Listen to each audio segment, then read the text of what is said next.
So there's actually a microphone. Oh, great.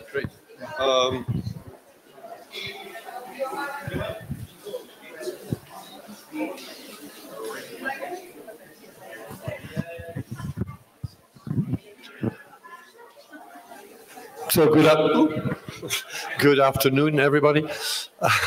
My name is Wim van der Velde. I'm from Cape Town, South Africa, and I am with the Global Network of People Living with HIV, GNP+, and I'm also the community liaison for the community delegation on the board of Unitate. I'm going to moderate this session that we hope will be very interactive.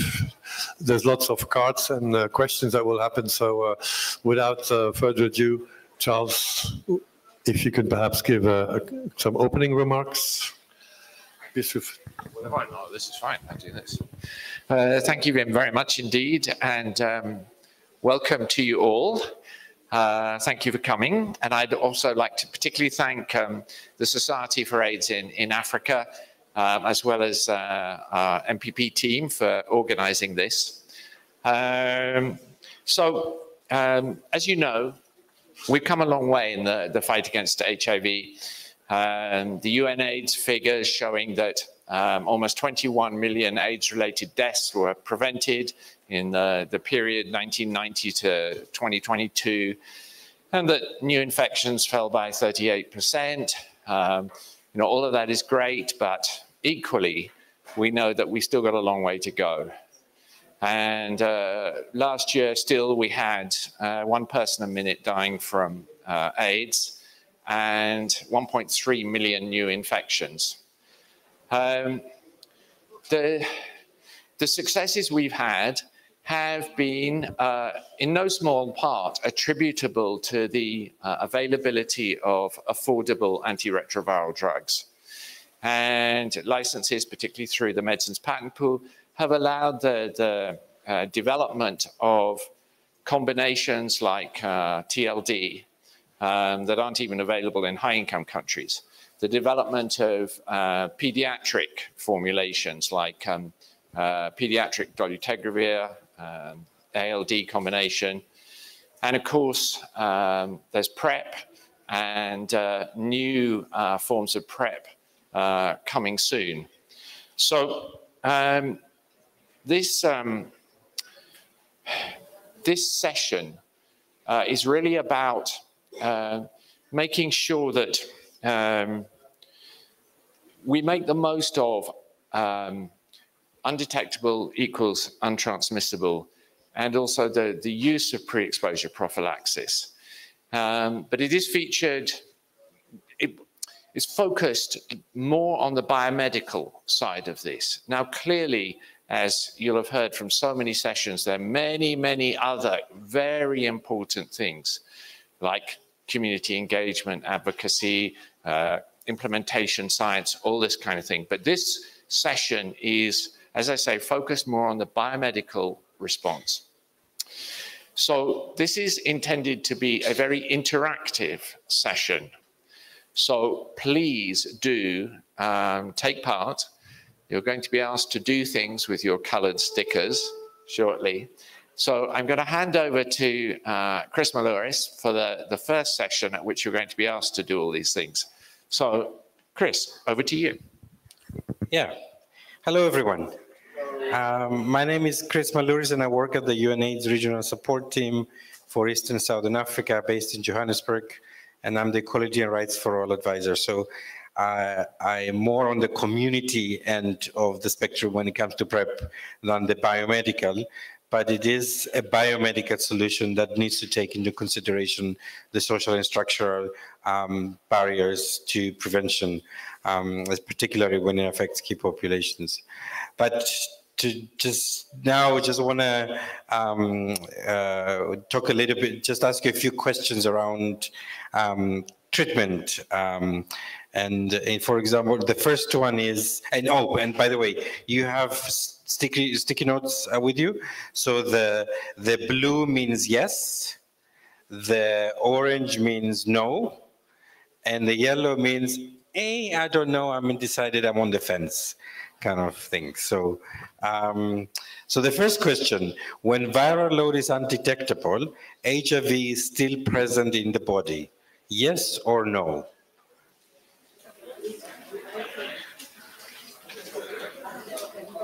All right, this is 100%, everyone got it.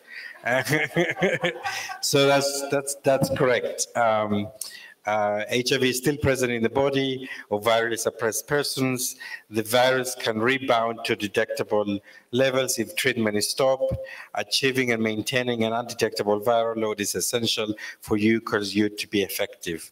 Modern HIV treatment recommended by WHO helps achieve an undetectable viral load. So this is really important in terms of people living with HIV, understanding what UCASU, what it means, but also for healthcare providers in terms of how to ensure an uninterrupted access to treatment. The next one is more of a tell us what your country you think, rather than a yes or no answer.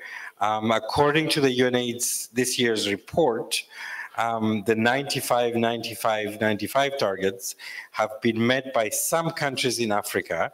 Can you name those countries? Botswana, Zimbabwe, Rwanda, Tanzania,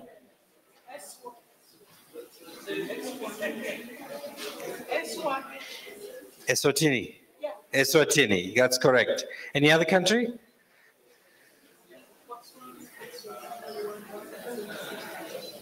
All right. That's it. Those are the 5 countries. There are 16 other countries that are close to reaching those targets, but not quite there yet. Now, even in the countries that have reached 95, 95, 95, it's not the same across all population groups and geographies in the country. So we still need to be vigilant about maintaining the gates and closing the gap for the populations left behind. So the next question is about PrEP. Can you tell me which PrEP option is the latest addition in WHO recommendations? Which PrEP option is the latest addition in WHO recommendations? Can you be a little bit more specific? Yeah, CAP-LA. That's great, yeah. WHO also recommends oral PrEP, TDF, XTC since 2015, the Tapivirin vaginal ring since 2021, but the CAP-LA is the latest. Thank you for this is an amazing audience.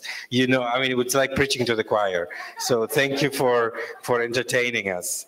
I'd like to give the floor now back to Wim, is that you?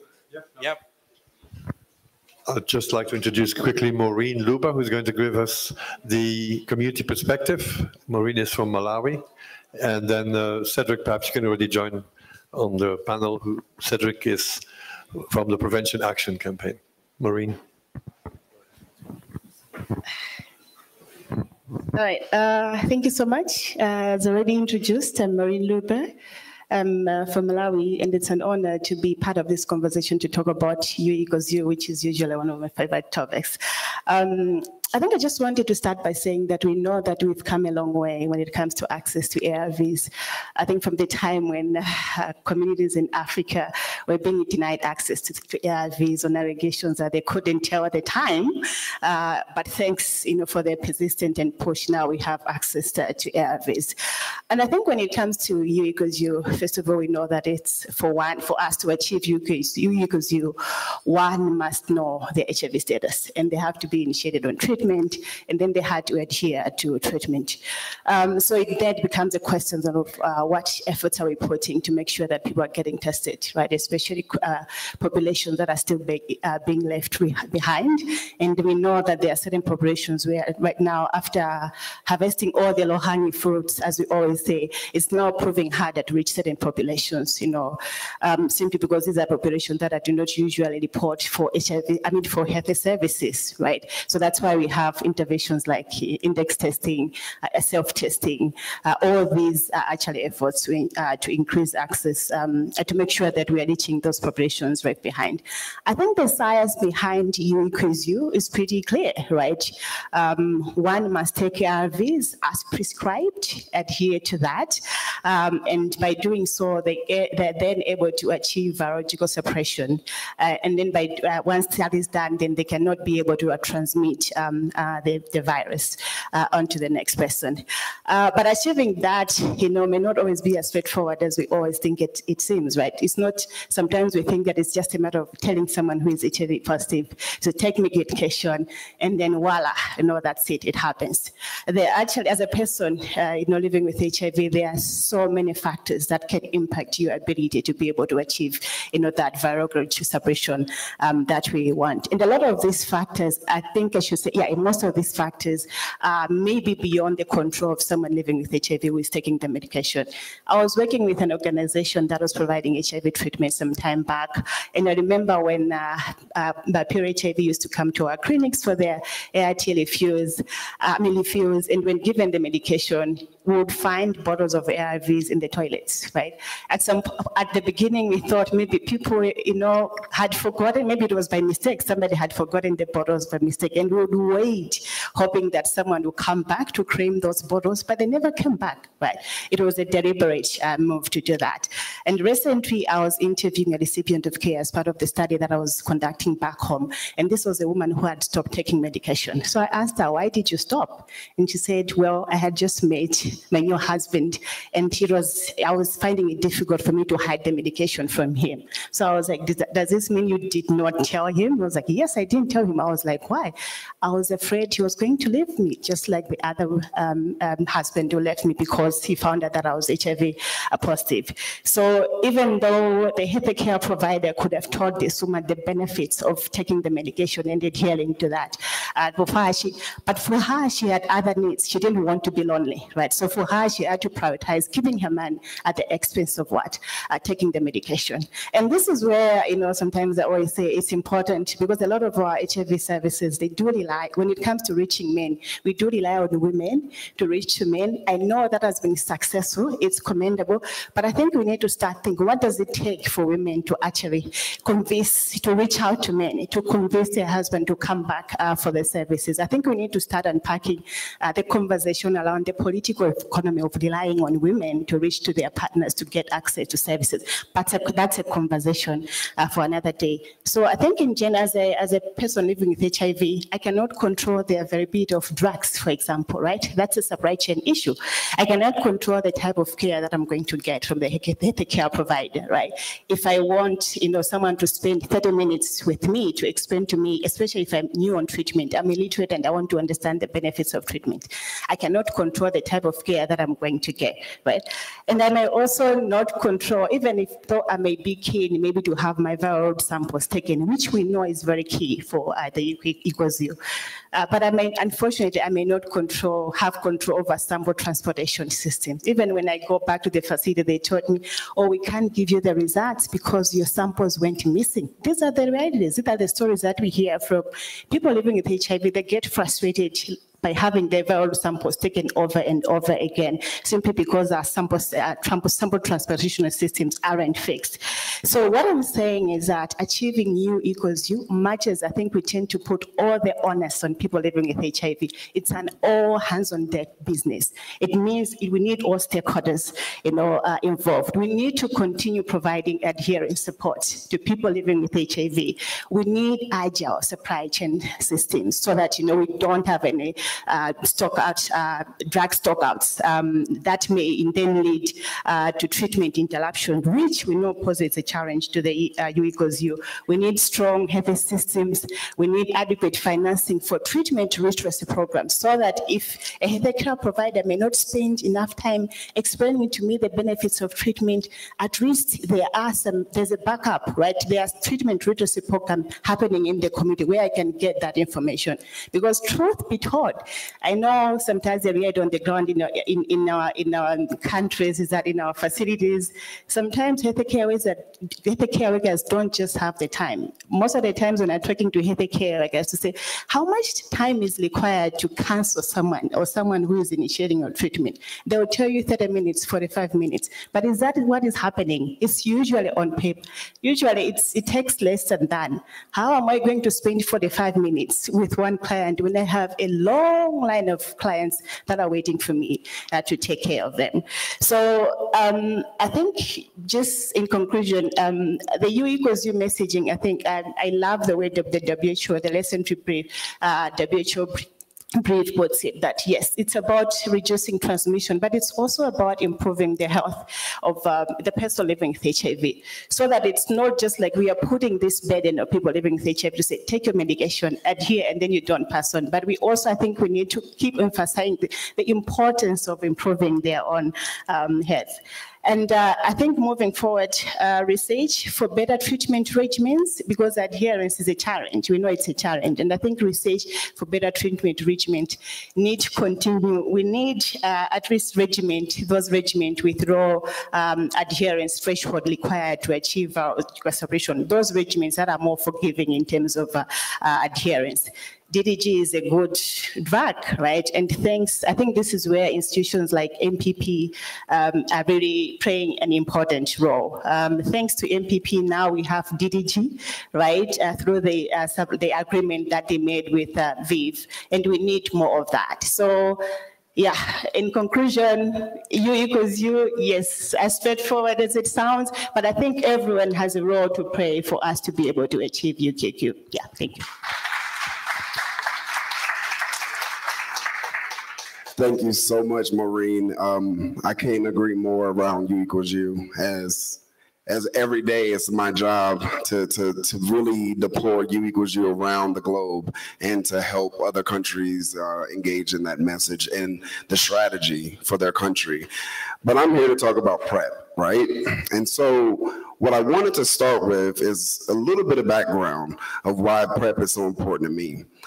When I served at PEPFAR, global key populations and community and PrEP was one of the major focuses that I worked on while there. And back in 2018 at the International AIDS Conference in Amsterdam, we were looking at horrifically low percentages of PrEP enrollment in this continent, significantly low. Now, 5 years later, those numbers are increased across the different key population, general population, and also priority populations. However, it's not optimal still. Certain countries have achieved very good levels of PrEP enrollment, whether it's oral PrEP, and now, as we already discussed with Chris's interactive questions, we're seeing CAB-LA being brought into the continent. And what does that mean? I think one area that we have to stay cautious around barriers is what has it been and what does it mean in the other global context of CAB-LA rollout? The levels of barriers that exist for individuals to get onto CAB-LA has been astronomically high in the US context across various populations. And when I think of that and talk and observe with others, we have been discussing what are we going to do with CAB-LA introduction in the continent of Africa, but in a global context. What levels of, pre-enrollment requirements are going to be required here as they are in other contexts in the US. Also, how are we going to mitigate those barriers knowing that we already have barriers of oral PrEP? These are conversations that need to be had and need to be had now. They need to be community inclusive of all community and all populations and age bands. A lot of youth are being left out in these conversations, and they need to be included in these conversations, especially around CAB-LA. We have recently, yesterday, just launched a global key populations prevention roadmap that looks specifically at CAB-LA across the entire globe. But yesterday, the press conference that was next door included members of each region of this continent of Africa. And what was discussed and what is outlined in the roadmap are elements that are intrinsically important around the region, such as cost factor, such as potential wait times at the facilities, clinics, hospitals, or any sort of lab delays that could occur to be, enrolled and to retained onto CAB-LA. And we saw these elements play out with oral prep. And so we have to learn from what we started with in our foundation, that is oral prep. And for CAB-LA to really be progressively and make a difference in this continent, in the epidemic, it's really going to be about how we are having these conversations, who we are including at the decision table, and also how are we communicating amongst providers, any community health workers, peer navigators, whether it's a community advisory group or a community adherence group, safe spaces, drop-in zones, whatever that is in the community, region, or country. It's important that those individuals have the knowledge and have the tools to be able to educate and to share the information. Because if I asked a person, anyone in the room, how many of us who work in this field every single day, who we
want it, when you want it, and that you receive it accordingly and in a timely manner. Because again, those are the sort of time. Time is something that when we think about HIV and the response in the different countries I've worked in my career, time is everything. It's in the essence. And when clients have to take work off for a whole day just to be coming to an appointment to do lab work, to talk with a navigator or talk with a nurse or a community health worker, just to be able to receive PrEP, that's something that we have to keep in mind. So what modalities can we do to make that time that's taken away from their job or their family or school or whatever for them, what can we do to minimize that and reduce that? What conversations with community, whether it's adolescent girls and young women, or it's a children component, or it's gay, bisexual men, or bisexual, lesbian, or queer women, sex workers, people who use drugs, what conversations are needed, and they are needed now, is where we need to be focused on as we do the rollout of CAB-LA. Thank you so much. Thank you very much, Cedric and Maureen. Our next speaker is Agnes Chetty from the WHO Regional Office for Africa, and she's going to present on the latest guidance about U equals U and PrEP. You're welcome to stay, or yeah. The slides will be there projected, but all right. Good afternoon, everyone. Next slide, please. Next slide. Yeah. So 1.3 million people became newly infected with HIV in 2022. But we all know that HIV transmission can be prevented. WHO promotes combination prevention, a mix of biomedical and structural interventions to prevent HIV transmission. This afternoon, I will talk about ARV-based HIV prevention, talking about antiretroviral treatment, pre-exposure prophylaxis, but I will not be talking much about post-exposure prophylaxis, PEP. WHO at the moment is developing new guidance for post-exposure prophylaxis. Next slide, please. Oh, you, yeah. Like Maureen said, I think Maureen just said, you know, she's not taking treatment just for altruistic or preventive benefits. The ultimate goal of treatment is to improve the health of individuals who live with HIV. So the primary goal of treatment is to reduce mortality, morbidity, increase survival, and improve quality of life. But there is another benefit of treatment, and this is a public health benefit, and this means that treatment can also prevent HIV transmission. And WHO recommends HIV treatment for all persons living with HIV, all population groups, adults, pregnant and breastfeeding women, adolescents, children with HIV, 1-year-old to less than 10 years old, and also infants. Next slide, please. So to achieve the goal of treatment, the benefit for individuals and also the public health benefits, what we need to do is maximally suppress viral load. This is what we need to do to achieve the goals of treatment. And viral load suppression is critical to improve individual health, prevent sexual transmission, and reduce perinatal transmission. And WHO now recognizes 3 key categories of viral load measurements. Unsuppressed, it's people with viral load more than 1,000 copies per milliliter. Suppressed, meaning viral load is detected, but equal or less than 1,000 copies per mil. And then undetectable, meaning viral load not detected by test or sample type used. And all this is in the briefing that WHO released earlier this year on the role of HIV viral suppression on improving individual health and reducing transmission of HIV. Next slide, please. And WHO is using this kind of traffic light kind of way to explain undetectable, not detected, so no measurable virus, 0 risk of transmission to sexual partners, and minimal risk of mother-to-child transmission. The embolite is suppressed, so equal or less than 1,000 copies. This is like the low-level viremia. Some virus replicating and present, could be due to a number of reasons, but almost or negligible risk of transmission.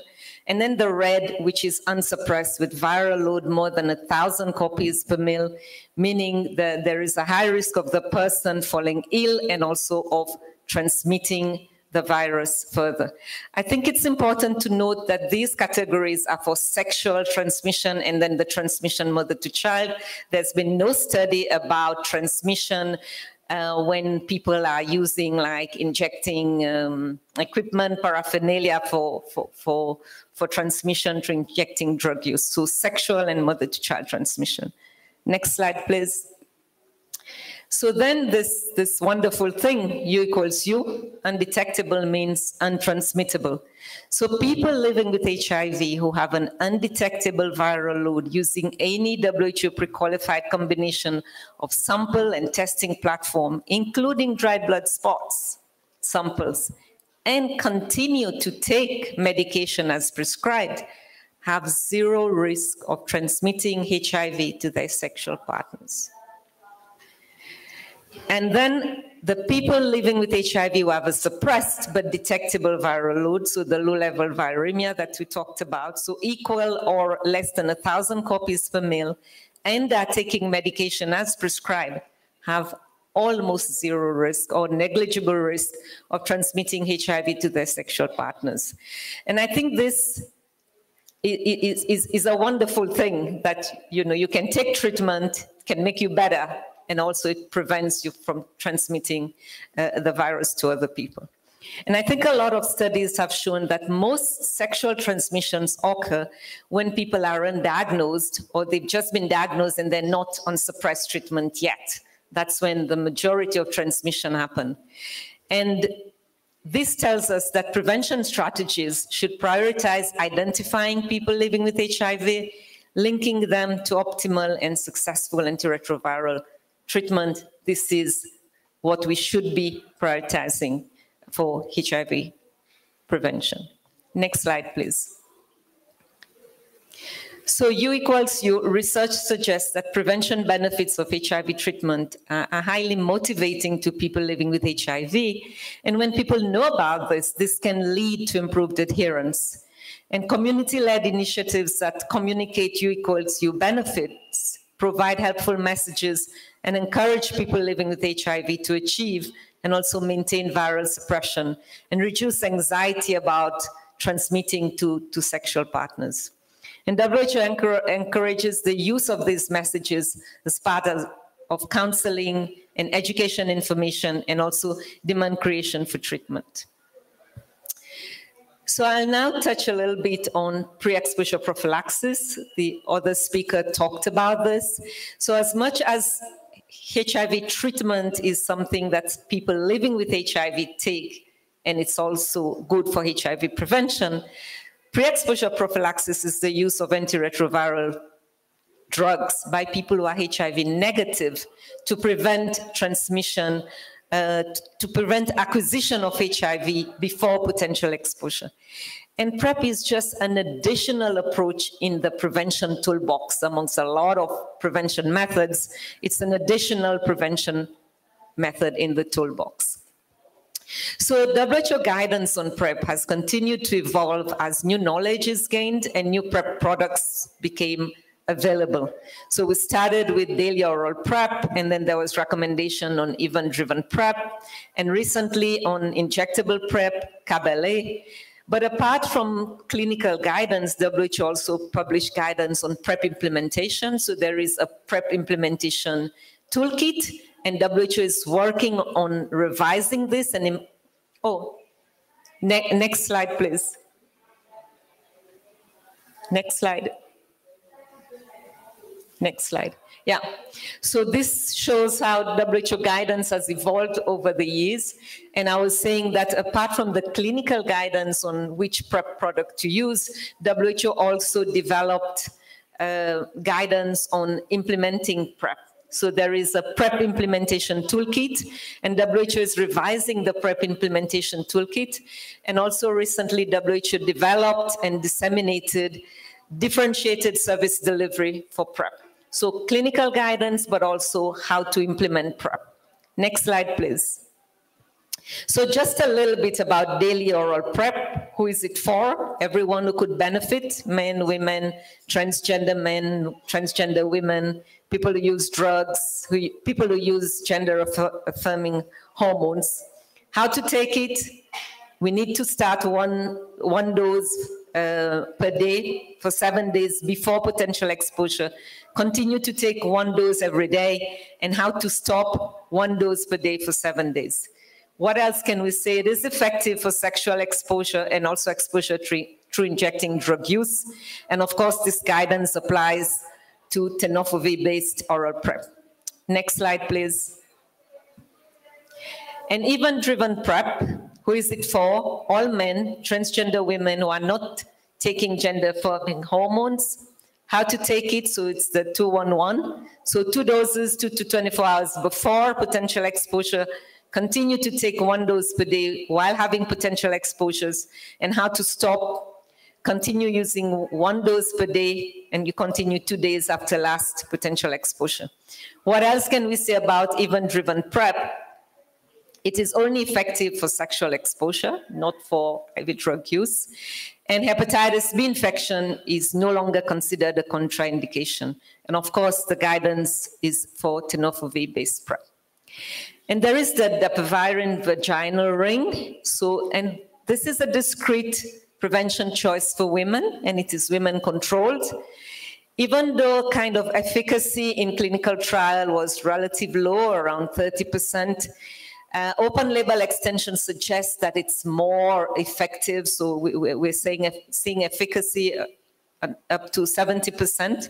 It is safe. Adverse events are rare, and there's no effect on contraceptives.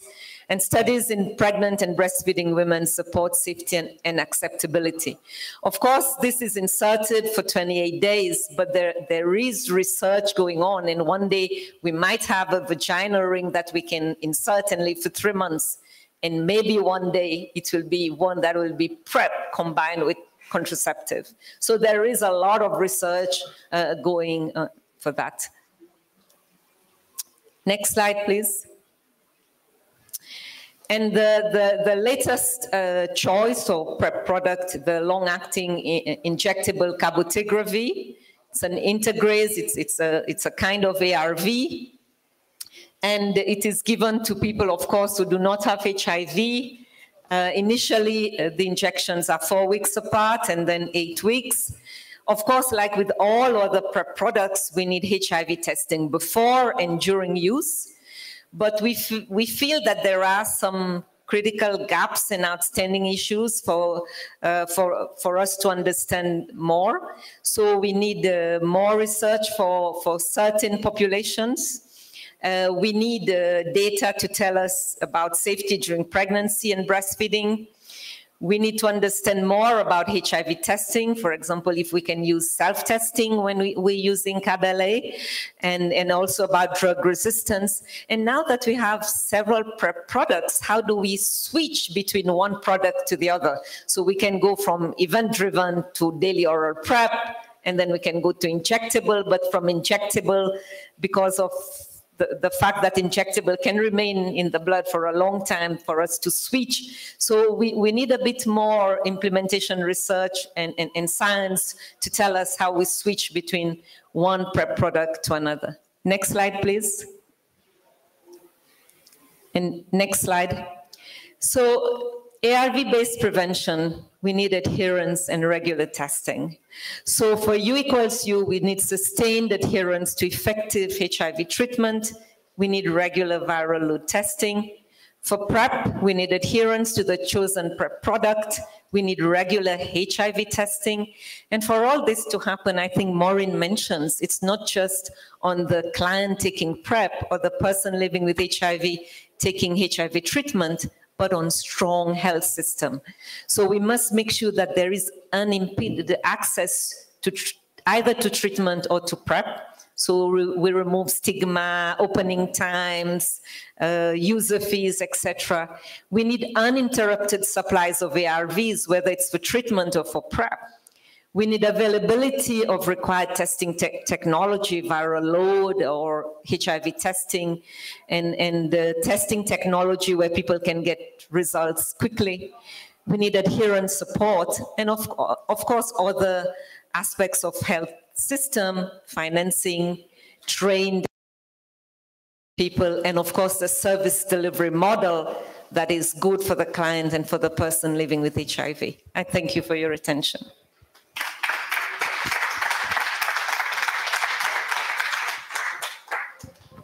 Thank you very much, Agnes. We'll now have Morenike Folayan, who is a fellow of the Nigeria Academy of Science, and I'd just like to ask people to stick to the time, although I'm told that there are no sessions after this one, so we'll probably be able to run a bit over time, but we're way over time for now. Go ahead. Yeah, thanks everyone.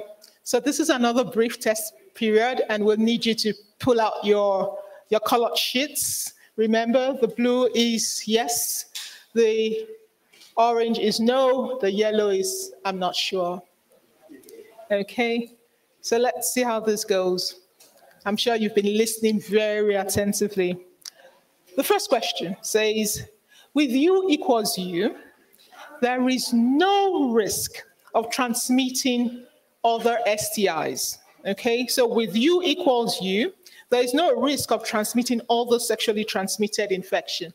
If you say, oh, wow, we should leave now. Excellent, yes, it's not true. It's not true. I would have loved somebody to tell me why. So without the condom, actually, or other barrier methods, STIs other than HIV can be spread through sex. She agrees with me, right? You do agree with me? You do agree with me? Yes. Sorry, without condoms, it can be spread, yes. Excellent. So we do need, U equals U would not prevent STI. Thank you very much. Okay, the next question. Men living with HIV are more likely than women living with HIV to be on treatment in Africa. Once again, men living with HIV are more likely than women living with HIV to be on treatment in Africa. All right, even if you're not uncertain. Wow. This is an orange session. This session is an orange one. The earlier one was a blue session. You're absolutely right. Men are lagging behind women in treatment uptakes, and so we have to do a lot more so that men are not left behind. All right, my last question, but it's not a yes or no question, but I'm sure somebody will answer for me. TLD, a WHO recommended once daily fixed dose combination regimen is taken by over 80% of people living with HIV who are on first-line treatment. What mechanism made it possible to combine the innovative medicines from different patent holders? Wow, that's a test. This is a test question, not really a grade of yes, yeah, we have. Pardon? TLD? I didn't hear that. Okay, I think maybe you'll have to repeat, but Okay, so the question is TLD. A WHO recommended once daily fixed dose combination regimen is taken by over 80% of people living with HIV who are on first-line treatment. What mechanism made it possible to combine the innovative medicine from different patent holders? I'll answer, okay? And this happened because of the hard work of people like MPP. The voluntary licensing through the medicines patent pool was a key enabler that stimulated the development of TLD. All right? Would you put a blue for that? Because I'm sure I'm correct. Okay? All right. Yeah. Thank you so much, Moina. Big applause. And now we have Esteban Burone from the Medicines Patent Pool, who's going to talk about equitable access to innovative medicines. Thank you very much. Ooh, can you hear? Is this good enough? Can you hear me here? That's probably better, no? Otherwise, it gets a bit too loud. Okay, so yes, so equitable access to innovative medicine. So I've been listening a lot at some of the sessions over the last couple of days, and one thing that kept on coming up is the idea that we are on the verge of a prevention revolution. And I've also heard it being named the choice revolution. Yes, people from the Choice Manifesto are present in the room. Right. The choice revolution. So talking about the prevention revolution, I think one of the things that I was trying to think, okay, why are people talking about that? And one of the reasons people seem to be talking about prevention revolution is because there seems to be a range of different biomedical tools that are becoming available to complement the other prevention strategies that already exist. And in relation to that, I was thinking, when have we faced similar type of revolutions in treatment of HIV? To think about what happened then, and then how can we make that happen here again, right? So we go to the next slide, please. So if I was thinking that, one good point to start is back in 2013, the United States Food and Drug Administration approved a new drug, an integrase inhibitor that appeared to be more efficacious than the standard of care, appeared to have lower side effects or very high tolerability profile, and the potential for being manufactured at very low cost. That was back in 2013.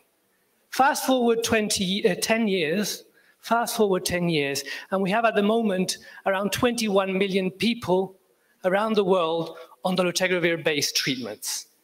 That revolution happened over the last 10 years. Now, what did we need along that way for that to be possible? What are the various milestones? And of course, this graph shows just a couple of them and hides everything else, which is really what's critical here to point out. Yes, in April 2014, Medicines Patent Pool, we got a license with healthcare that enabled generics to be made. But then all these other events happened. And what is critical here to understand, I think, is, yes, you needed an innovator. You needed an innovator that was ready to enable, facilitate, and provide a license so that generic manufacturers could come in. You needed the generic manufacturers to make those investments, to develop new formulations like TLD, to develop new pediatric formulations like pediatric DTG. You needed people to undertake the studies that enabled to have guidance on how to roll out dolutegravir, how to roll out TLD, what were the potential risks, what were the potential side effects in the real setting, not in a clinical trial setting. So all that operational research that took place over years that was funded, that many of you here in the room may have been part of, there was then the critical role that the community played at every stage of the process to demand, to implement, to hold us all accountable, which has been critical along the whole way. There's been the medical community that played a critical role. There's been the healthcare workers. There's been the governments. There's been the funders, etc., etc. The dolutegravir story, which is part of that treatment revolution, I think probably everybody in this room was somehow a part of it. Either taking the medicine, counseling others that are taking it, implementing, planning, forecasting, prescribing. Who has been part of the dolutegravir story in some way? Raise your hands if you feel you've been part of this story in some way, whether it's been prescribing, supporting, working with, implementing, etc. So a lot of people in this room. Now, if we come to what's happening now in the prevention landscape, we have new tools. We can move on to the next slide. We have a new tool.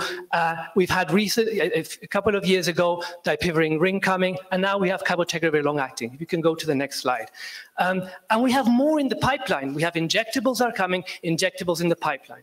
We have the potential one day of having monoclonal antibodies. We have the potential one day of having implants. We have a potential, so many of these technologies some are more complex to roll out than has been the case with tablet formulations. So how are we going to do that? And what are the steps? And what can we learn from all that we learned from that dolutegravir story that we're talking about? We had that first step.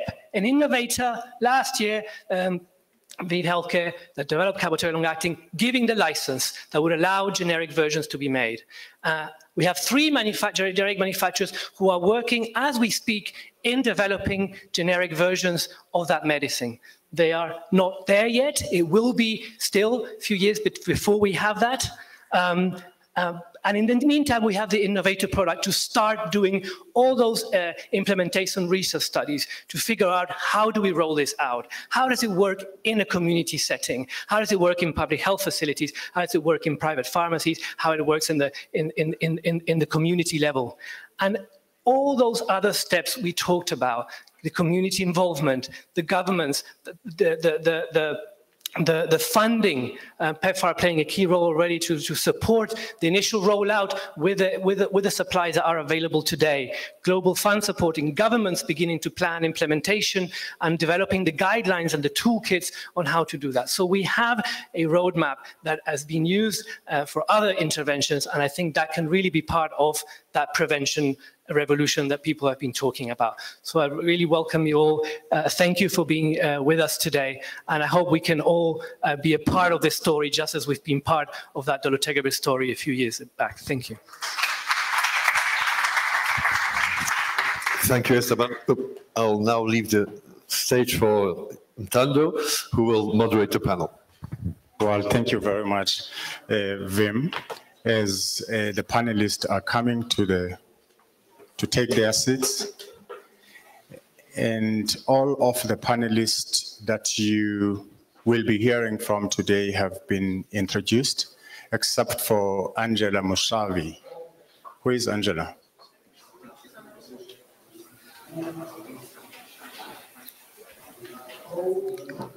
Angela Mushavi? Brilliant. All right. Well,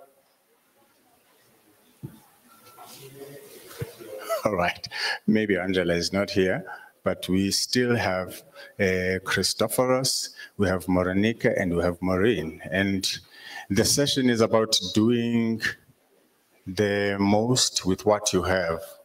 And doing the most, we're going to be hearing from all of the panelists about making the most of U equals U and PrEP to decrease HIV transmission in Africa. And we have heard from the speakers before that about how we do that. So this session ideally is we are given 15 minutes and we'll be hearing from 4 panelists, but hopefully the 4th panelist is going to be able to join us. Doesn't even look like we catered a chair for the 4th panelist. And maybe that's why she revolted and went away. Anyway, that gives us 3 of you guys, which means within the 10 minutes, you really see how you share a 2.5 or so minute amongst the 3 of you. And then the rest of the 5 minutes, we are going to be giving it to all of us to have a conversation. So if you really would like to come and ask a question, it means you at least, if you take 30 seconds at the most to ask your question, we can put as many of us so that we have this conversation. Otherwise, if that is not feasible, we heard that, we suspect that there's nothing that will be happening to this session. Otherwise, the point of our session is really about, access, as we have heard, and how do we do the most with what we have, and learn how we can do the best with what is coming, because we have heard from Esteban that there is a lot more that is coming.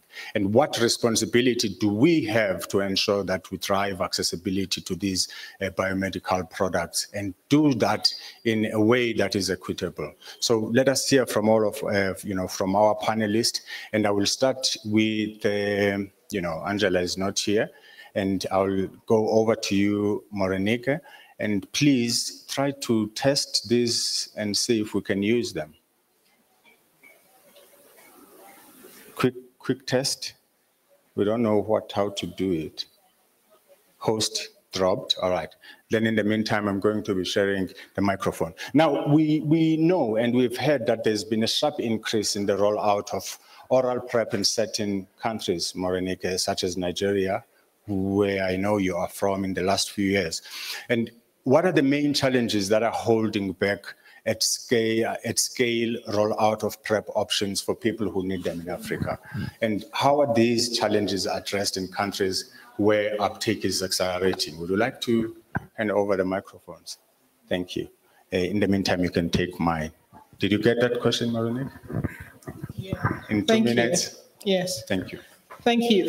I think that's a brilliant question.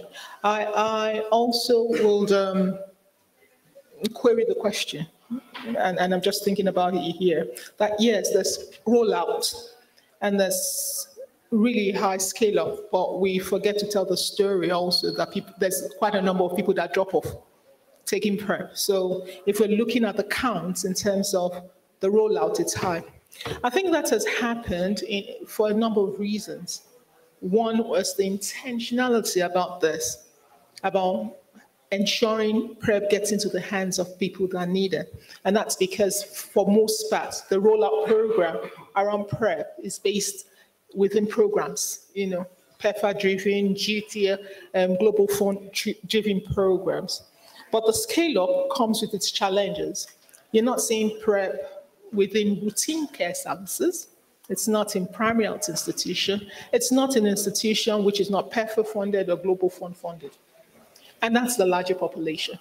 So when it's not there, it can be taken. That's the first thing I think it's a challenge. The second thing that I think is challenging with PrEP access is also the labeling of PrEP. Wherever it is known, it's labeled as for a specific population. And when you don't identify with that population, even if you are due for it. For example, I know that with a lot of my work, widows within our own peculiarities are high risk. The HIV prevalence among widowers is high, but it's not key population. And so there isn't a specially designed program. So there's a labeling to people who have PrEP. The third before the fourth, I also think it's a hindrance or a barrier to their access, is that there's very little public knowledge. One of the things I found out with my engagement with Lancet Journal was that we think we're big. The HIV field is not big.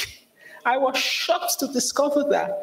If you go into fields like sexual reproductive health, they are 10 times larger than HIV. It's not big. So we're just a tiny group of people who think we're doing so well, and we're not sharing the information. We know PrEP very well, and we can see the excellent results, but we're speaking to ourselves.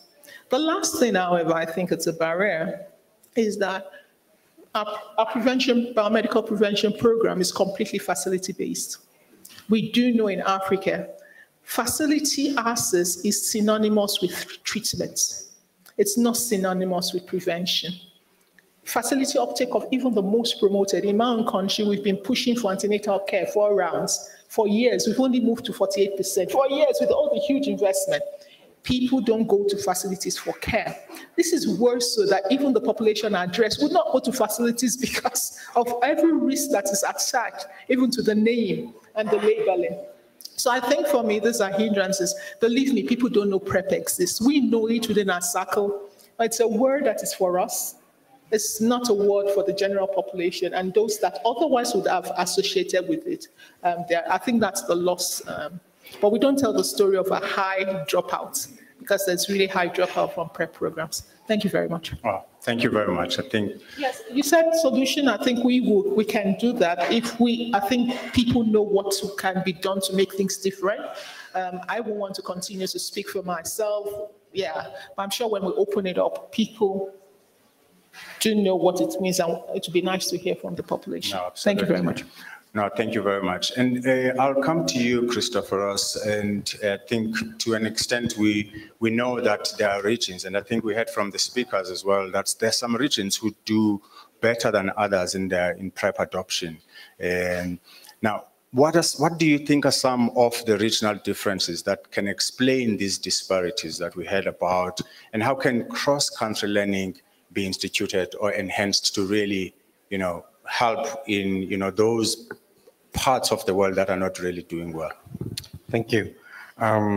It's a very complex question and a complex answer that comes with it, because it depends on many different issues that are interlinked, of course. One of it has to do with the differences in terms of policies that exist within the countries to make PrEP available, and how and where, by whom, and so on. The other is that it is also linked with the legal and policy environment around key populations. So making certain services such as PrEP available to populations that are marginalized and often criminalized is tricky. And so some countries are able to do it better than others. And that's where there is room for country-to-country learning, for example. How do you overcome your legal barrier and put in policy something that benefits key populations, and then do that at scale? That's really something that we need to foster country-to-country learning. There is also the differences in the way the PrEP is delivered. I think one is to make it available, but the other one is then make it accessible in an acceptable way. So it depends on the levels of engagement of communities in terms of supporting the delivery of PrEP, and whether that's in demand creation or actual delivery. And that, of course, gets into issues around regulatory frameworks and who can deliver medication and so on. The engagement of communities as well is really important in terms of, and we see variances across countries in terms of making the demand to countries for making PrEP available, for allowing them to be part of the delivery, to be able to be equal partners. There's also then from the user point of view, there's out-of-pocket costs that we need to consider, especially for key populations that may not be able to go to services at specific times in specific places, and where perhaps it's not in an acceptable way or accessible way. And lastly, and I think that's where perhaps is the biggest issue, is around investments. It's great to talk about, we will make PrEP available, we will overcome legal and policy barriers, and will enable delivery of PrEP, but then it requires investments. And we already see that investments in prevention are way below what they should be. And then with that, we see that investments in key population programs that includes PrEP are even at dismal levels. So we need to shift that the mindset that it's a cost to rather it's an investment, particularly for key populations. But we're also seeing, we need to also shift the mindset and perhaps not just, and this goes perhaps to the global north in terms of the cost and availability of new PrEP technologies such Kabele that could be more acceptable for adolescent girls and young women and women in general. There's a great demand. So we need to push the boundaries of pharmaceuticals and the profit world into thinking and investing in the women and girls in Africa. So that's complex answer. I don't have a simple solution, but it's not a neutral subject for me, PrEP. It involves populations we don't like to talk about, and it involves sexuality around women that we don't want to talk about. And so it requires both investments, but a shift in terms of mindset from policymakers to healthcare providers to the community itself on how they perceive who can access PrEP and why. Thank you. Thank you very much. Now, a shift in the mindset, not to see this, the provision of these products as cost, but an investment, and investment at population levels and for a number of benefits for the populations. Maureen, we come to you, and we heard about the challenges in Africa. We heard about how we can learn, we can have cross-region learning across countries. But I think you mentioned this as well, that a critical stakeholder in all of these are communities. And you told us that, in fact, communities have contributed, and there's still space for communities to contribute and by making sure that they are central in the response. Tell us more, because you've sort of told us part of this. How can communities help to expand awareness and access to these products, especially for uptake in HIV prevention tools? Can you hear me? Okay. Yeah, thanks a lot for that question, Ntando. I think, yes, I think historically we know that communities have always played a very critical role, I think, in the HIV response. And I think when I was talking about the ICASA, I was making reference to the treatment literacy campaigns that are actually a critical component of, for example, the ICASA.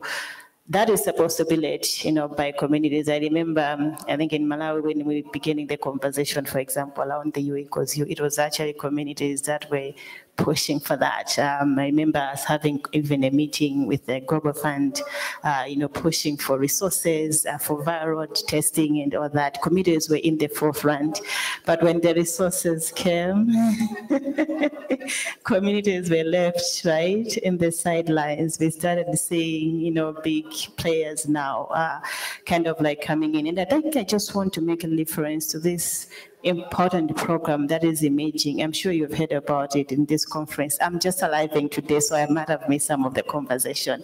But there's this component on community-led monitoring, which for me, I feel like is a critical program, I think, in terms of providing insights in areas where, for example, when it comes to HIV prevention, where are we failing? Like, where are the gaps? Where are the challenges? Because what committees are doing with committee-led monitoring is to help monitor, right? Yes, we can't implement, we can't provide, we can't do service delivery, but we can help monitor, go to the facilities, understand, talk to the people that are accessing PrEP, for example, to understand what are some of the challenges, right? Or talk to people that have maybe stopped taking PrEP, because sometimes it's like, for example, back home, I know comes to young people accessing PrEP, the conversation is young people don't want, to access PrEP, oral PrEP. They don't like oral PrEP, but nobody has really taken an initiative to understand why. What is it that we want, right? And sometimes we come up with these interventions, like oral PrEP. We know it requires a lot of adherence, right? But what efforts are being put to invest in adherence support, right? Yes, there's adherence support programs for treatment, but what about for HIV prevention, right? Instead of us just saying, oh, people are not adhering, therefore let's jump onto this another, sexy product that's, on the market. Why don't we understand, try to learn from where we, from the current products, where we're having chance to understand what are the issues before we, just jump onto products. Because by the end of the day, all we want is choice, as my colleague said. We want a wide range of choices where people can actually choose from. So communities have a critical role to play by the advocacy, and people call us the noise makers. We make a lot of noise, but it's good noise, I know, right? It's good noise that way. So it's the advocacy for me. It's the monitoring, helping the monitoring of how people are taking, understanding the challenges, understanding the gaps in the health, but also even raising awareness in terms of areas where we need more funding, participation when, for example, policies to write. All right. Or that. Yeah, I don't know if it's sensing that our time is over. Well, let communities lead, let communities monitor. In fact, I think take it a step further, because we could say communities are leading and monitoring, but how is that data informing, the gaps, and how do we really use all of that evidence? Well, thank you to all of you. We are on stolen time, and this is time to really see and dare if anyone is going to come and take us out.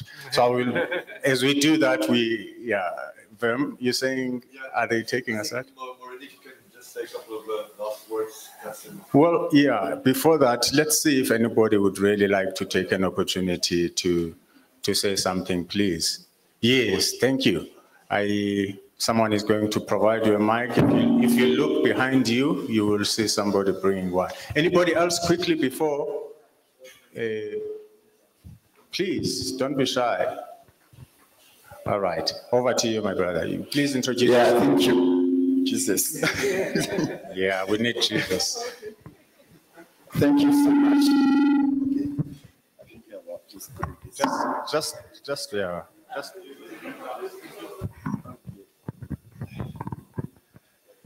Okay, thank you so much for this brilliant and insightful panel. My name is Carlos Edibo Tozwakala, originally from Côte d'Ivoire.